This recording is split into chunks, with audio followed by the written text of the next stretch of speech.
Test 4. You will hear a number of different recordings and you'll have to answer questions on what you hear. There will be time for you to read the instructions and questions and you'll have a chance to check your work. All the recordings will be played once only. The test is in 4 sections. At the end of the test, you will be given 10 minutes to transfer your answers to an answer sheet. Now turn to Section 1. Section 1. You will hear a conversation between a student looking for a host family and a housing advisor. First, you have some time to look at questions 1 to 5.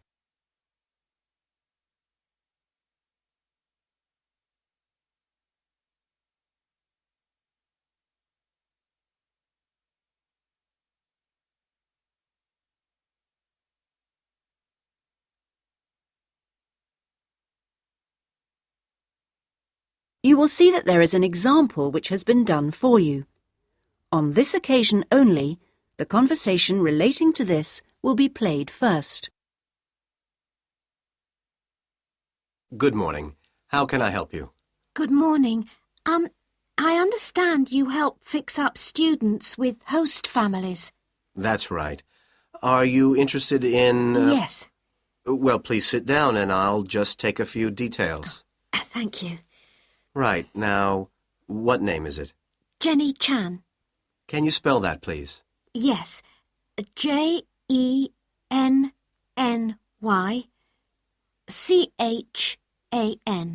Right. And what is your present address? The student's name is Jenny Chan, so Jenny Chan has been written on the form.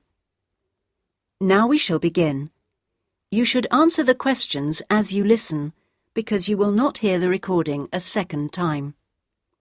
Listen carefully and answer questions 1 to 5. Good morning. How can I help you? Good morning. I understand you help fix up students with host families. That's right. Are you interested in... Yes. Well, please sit down and I'll just take a few details. Thank you. Right. Now, what name is it? Jenny Chan. Can you spell that, please? Yes. Jenny-Chan.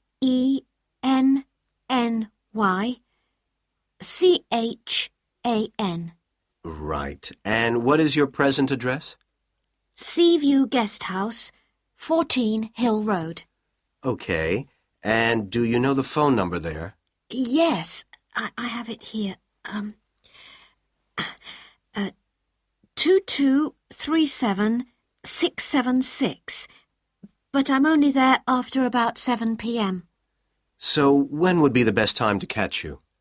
I suppose between 9 and, let me see, past, before I leave for the college.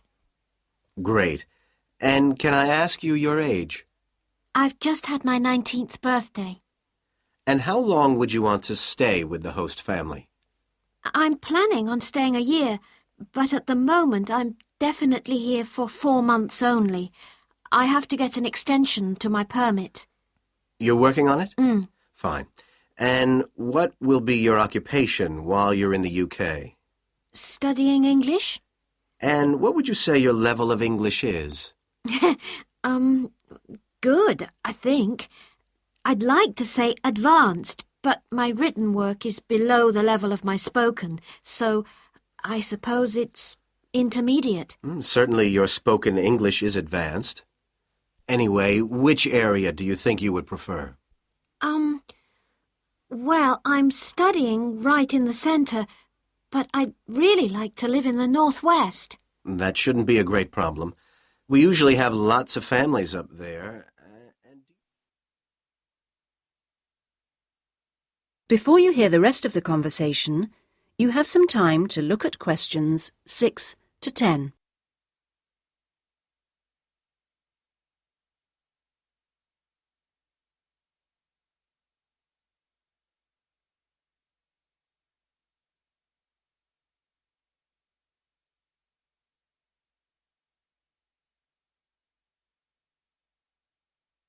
Now listen and answer questions 6 to 10. And do you have any particular requirements for diet? Well, I'm nearly a vegetarian. Not quite. Shall I say you are? It's probably easier that way. That would be best. Anything about your actual room? I would prefer my own facilities. En suite, is that right? Mm-hmm. And also, if it's possible, a TV. And I'd also like the house to have a real garden, rather than just a yard. Somewhere I could sit and be peaceful. Is that all? Well, I'm really serious about improving my English, so I'd prefer to be the only guest, if that's possible. No other guests. Yes, you get more practice that way. Anyway, obviously, all this is partly dependent on how much you're willing to pay. What did you have in mind? I was thinking in terms of about £60 to £80 a week, but I'd go up to 100 if it was something special. Well, I don't think we'd have any problems finding something for you. Oh, good. And when would you want it for? I'd like to move in approximately 2 weeks. Let me see, it's the 10th today. So if we go for the Monday, it's the 23rd of March. Yes. Right. Good. And if I could ask one last question. That is the end of section 1. You now have half a minute to check your answers.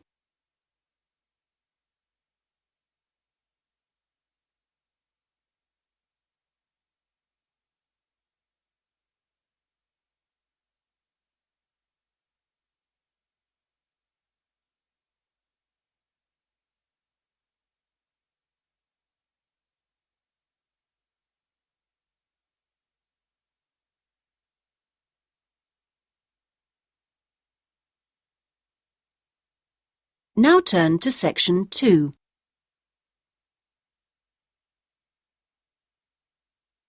Section 2. You will hear a speech by an official at a meeting of a local football club at the start of a new football season. First, you have some time to look at questions 11 to 17.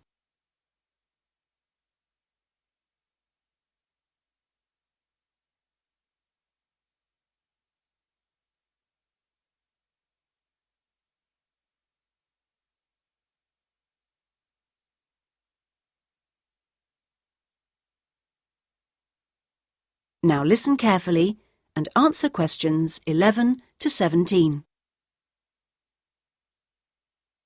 Good evening, everyone, and thank you for coming to the soccer club meeting. It's good to see so many parents and children here tonight, and I know you're looking forward to a great football season. Now, I'd like to take a few minutes to tell you about some changes to the soccer club for the coming season. Now, this season, we'll be playing all our matches for both the junior and senior competitions at Kings Park, instead of Royal Park, which was used last season. Now, for meetings, we're going to use the clubhouse in Kings Park, and the next meeting will be held in the clubhouse on the 2nd of July. As usual, we hope to begin the season with a picnic next Saturday at the clubhouse. Please try and come to the picnic, as it's always good fun. At the last week of the season, we usually have a dinner and presentation of prizes to the players, and more information about this will be given to you later in the season. This season, we have more teams than ever. We hope to have 10 teams instead of 5 in the junior competition, and they will play on Saturday mornings beginning at 8:30 a.m. Training sessions will be held in Kings Park on Wednesday afternoons for the juniors, and they will be wearing red shirts again this year. In the senior competition, there will be 4 teams, same as last year, and their games will be played on Saturday afternoons starting at 2:30 it will be at a 2 o'clock start, and the training session for seniors is planned for Sunday afternoons. Before you hear the rest of the speech, you have some time to look at questions 18 to 20.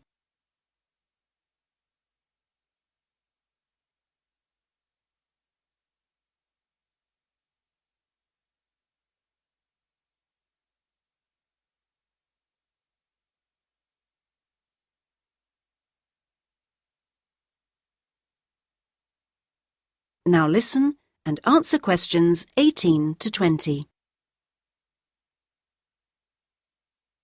Now, I'd like to introduce you to the new committee for the soccer club for this season.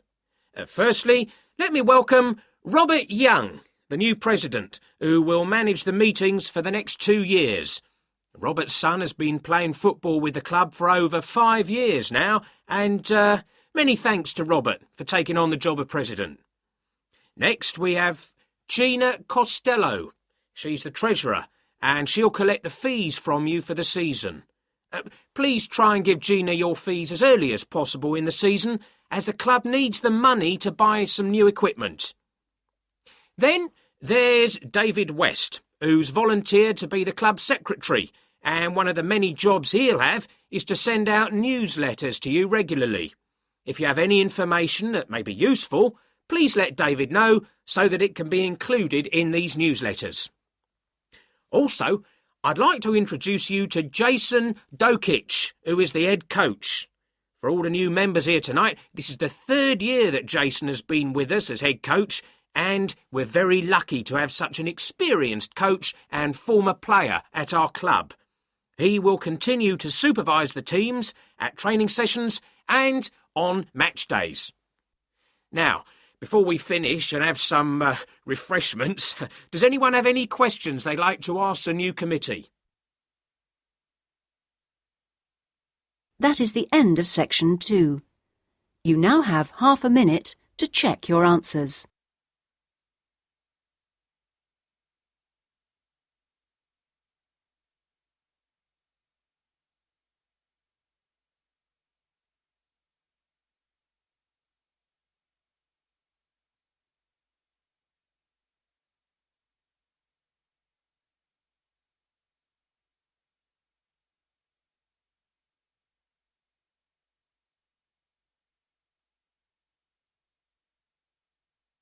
Now turn to section 3.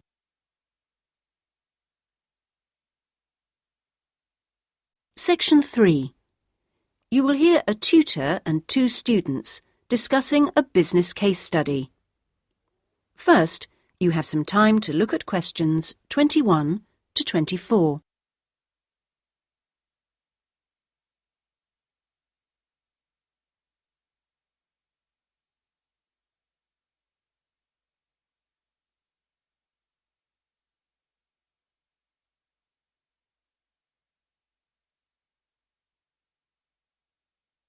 Now listen carefully and answer questions 21 to 24. Right, Jason and Karen. Now, I asked you to look at the case study for Box Telecom as part of your exam assessment. It's interesting because they're in the middle of problems at the moment, and I want you to track how they deal with them. Let's start with you, Karen. Having read through the case study, can you just summarise what the problems were that Box Telecom had to take on board? Well, of course, what first came to their attention was that despite a new advertising campaign, they were suffering from falling sales, and this is something that had many causes. On top of that immediate problem, what had also happened over the last 2 years was that although they had invested in an expansion plan, they had to face up to increased competition. And before they had a chance to get to grips with the effects of that, they were stalled by a strike.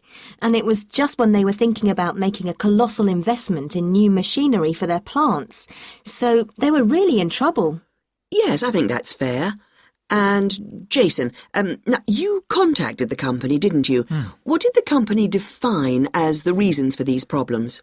Well, I think they've hit on the right things. It would be easy to say they had invested too heavily or at the wrong time, but in fact the signs were good, and what they were set back by was high interest rates. At the same time, their longer-term problems, which were affecting their market share, were eventually credited to poor training. And having looked at the details in their last report, I think that's right.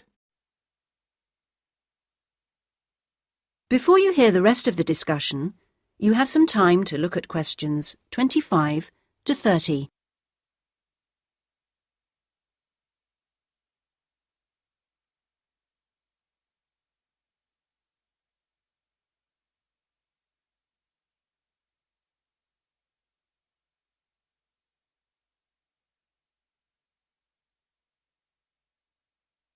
Now listen and answer questions 25 to 30. So, on to the larger issues then. Karen, what do you think the company will do? Well, obviously they have the choice of accepting the very favourable terms that another company, KMG plc, have given them to buy them out. That would mean creating a new company with a new image. Or they could decide on a bolder move and offer some new shares if they wanted. But I think they're much more cautious than that and expect they will start trying to find individuals who'd be prepared to back them with some of the capital they need. Well, you mustn't always assume that dramatic problems require dramatic solutions. Sometimes there's a simple fix, such as changing the guy at the top. If they truly are cautious, then I suspect they will seek to shut down some of their shops. But a more ambitious approach, and one which I think would have more chance of success, would be to alter how they're running things, the management layers and the processes. So, in your analysis, try to think of all the options. Jason? Yes, it's interesting because I found it a really useful company to study. Its problems cross all types of industries, and it's lucky it's so big. A smaller or even medium-sized company would have gone under by now. Ah, well, in fact, what I want you two to do is to go away when we've finished our discussion today and write a report. We've looked in general at the telecommunications market in the UK over the last few sessions, and I want you to take Box Telecom as an example and suggest some ways in which they might overcome their problems, and outline the reasons why you think as you do. But try and keep it intrinsic to the company rather than dragging in other examples. Is that okay, Karen? Yes, I think I can do that. Personally, I've got great hopes for it. I think it will recover. That advertising campaign they did was very strong, and they're very innovative with their products. They set new trends. The company's got to recover, don't you think, Jason? I'm not sure. I think it can, but it's not a foregone conclusion unless they manage to attract the right level of investment. The company definitely needs a boost, and to attract more highly skilled workers if their recovery is to be long-lasting. When I was talking to the marketing manager, he said to me that he thinks the company had got a great management team. But he would say that, wouldn't he? But they are suffering from having to work with outdated production machinery, and that could cost a lot to put right. Well, personally, I think the stock market is to blame. I think they were expecting too much of the company, and then inevitably it looked bad when it didn't perform. The market should have had more realistic expectations. And I disagree with you about the advertising campaign, Karen. That's where they could do with some innovation to get sales kick-started. Anyway, let's see what you come up with those. That is the end of section 3. You now have half a minute to check your answers.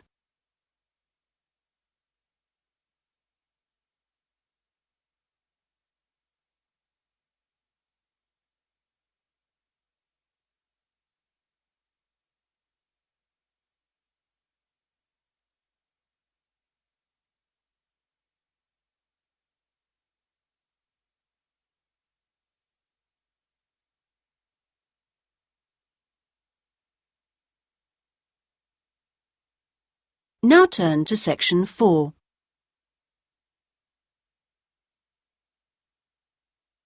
Section 4. You will hear a university librarian giving a talk to new students. First, you have some time to look at questions 31 to 40.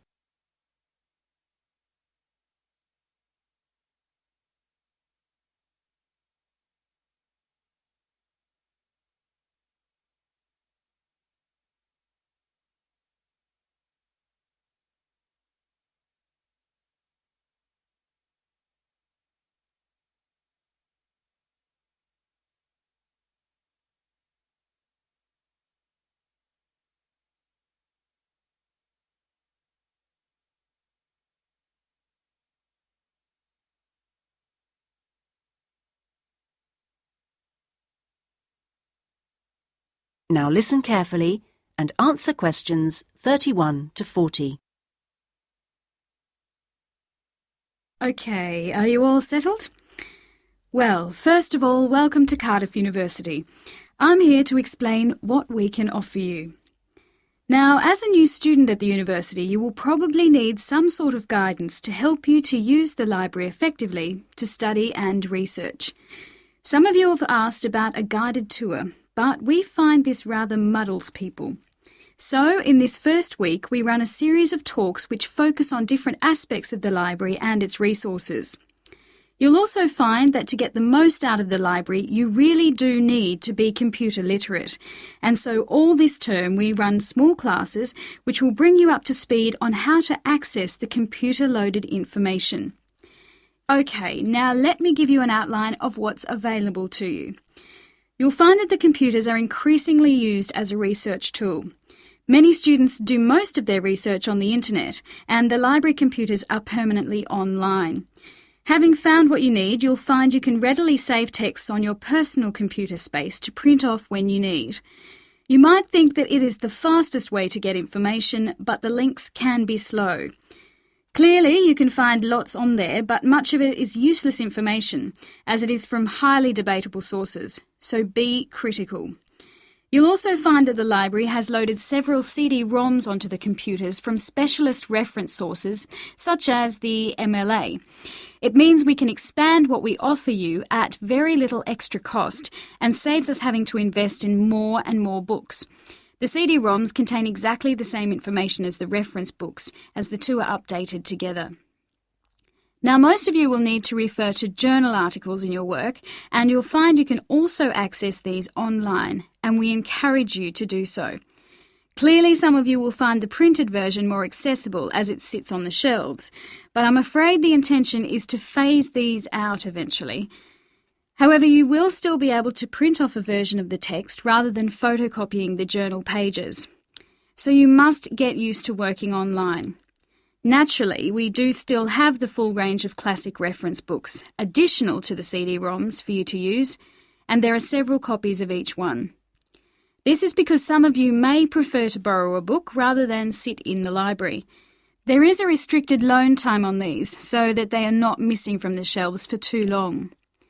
Although there is a section manager for each part of the library, they are very busy, and so if you do get stuck looking for things, you should ask the relevant cataloguing assistant. As your training supervisor, I just oversee your induction and will not be around after this initial week.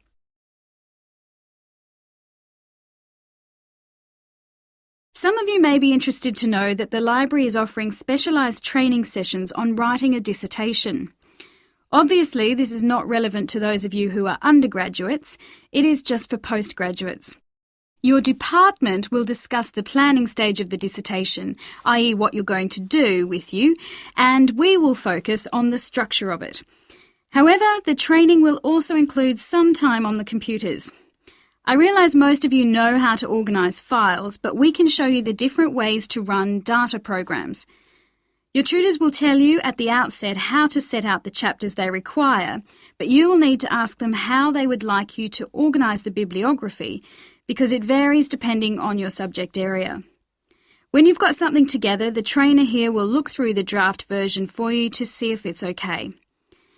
And one final point, for those of you who have registered from abroad, we can offer individual sessions on dissertations if you feel you need them. If you require language lessons, then they are available from the International Centre next to the Law Department. That is the end of section 4. You now have half a minute to check your answers.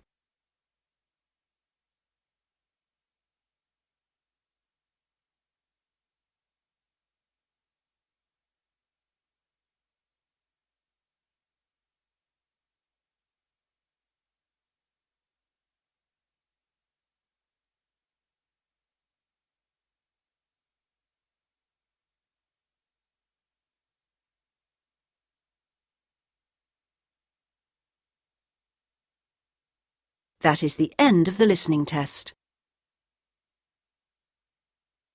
In the IELTS test, you would now have 10 minutes to transfer your answers to the listening answer sheet.